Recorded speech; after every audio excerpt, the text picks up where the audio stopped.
How you doing? Not good. I'm good. My name is Chris. I'm a PTA. I'm the one that's assigned to your case today. What's your name and date of birth? Chase Lewis, 12/30/2001. Okay. How you feeling today? I've been having a lot of weakness, and my vision has been blurred, and it's been very difficult to eat. You been having weakness with? Mainly in my neck, because my head has like been tilting back and bobbing, and mainly just in my behind. Have you had anything to eat today? No, it's been difficult. Yeah. I've tried What's difficult? What's difficult, Charles? like chewing and like opening my jaw. And it's due to your neck or just the weakness? A little bit of both, yeah. Okay. So after reviewing your charts, shows that you have Myasthenia Gravis, and the symptoms that you're displaying is very common with this condition. So it makes sense. Someone with Myasthenia Gravis, well, first and foremost, is more common in women in their 20s and 30s. Men can get it as well, but more later on in life, like 60s and 80s.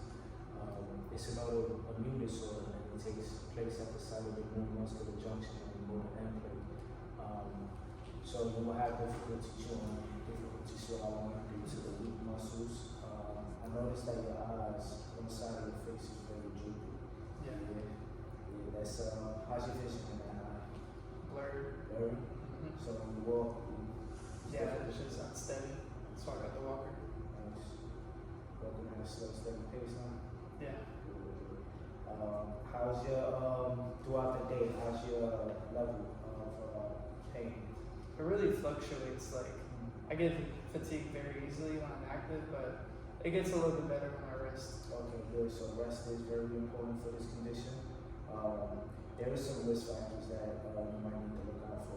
So it's the thymus is one of them. It's the major risk factor, but it's believed that the thymus is the cause of this condition. Some thymic disorders include hypothyroidism, thymic tumor, and thyrotoxicosis. This condition is also associated between diabetes and an immune disorder like rheumatoid arthritis or lupus. Have you had any family that had this condition? Yeah, my father and my grandpa. Oh wow! So you mentioned your thymus, right? So the receptors in the thymus are not functioning properly. So our body uses what is called acetylcholine for our muscles to contract, and your acetylcholine receptors are being blocked. So you're not getting the proper acetylcholine in order for your muscles to contract. That's probably why you're experiencing difficulty chewing and swallowing, and you're frequently experiencing some weakness in your legs. But all that can be managed with proper medication and through therapy. That's why you're here. So you want to take care of you, make sure you're good.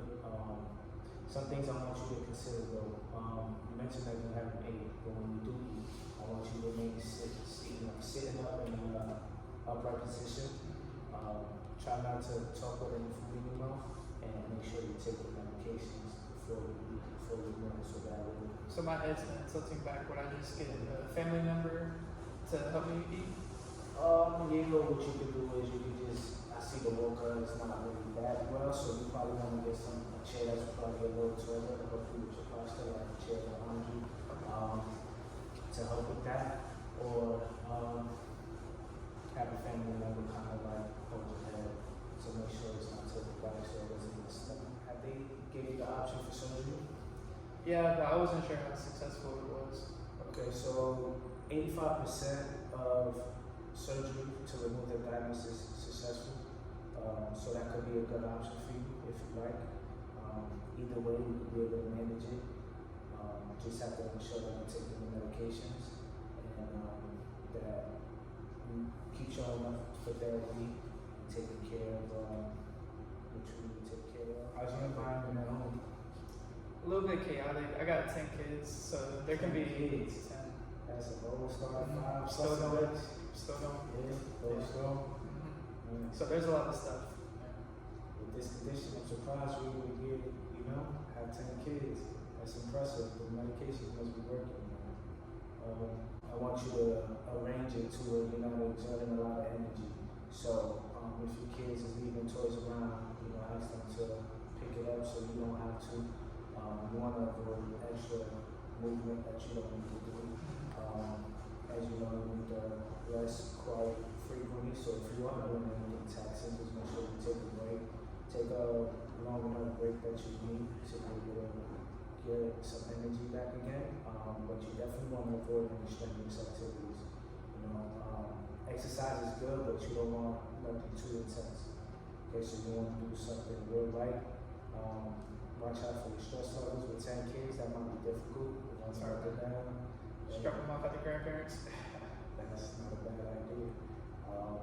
Isometric exercises might be the best for us. So we'll probably focus on isometric exercises. What kind of medications are you taking? Corticosteroids right now. See, corticosteroids may also cause osteoporosis. So we have to make sure that we're being active, okay? And that we doing some strength training, but very moderate, like strength training. Are there any other medications I can take? Yes, there is another one you can take, but that one is, let me see, it's in your chart here somewhere. It's immunosuppression drugs, which is like corticosteroids, and another one called ibuprofen. I don't know if I said that correctly. I got that. Yeah, then that'll help with some of the symptoms.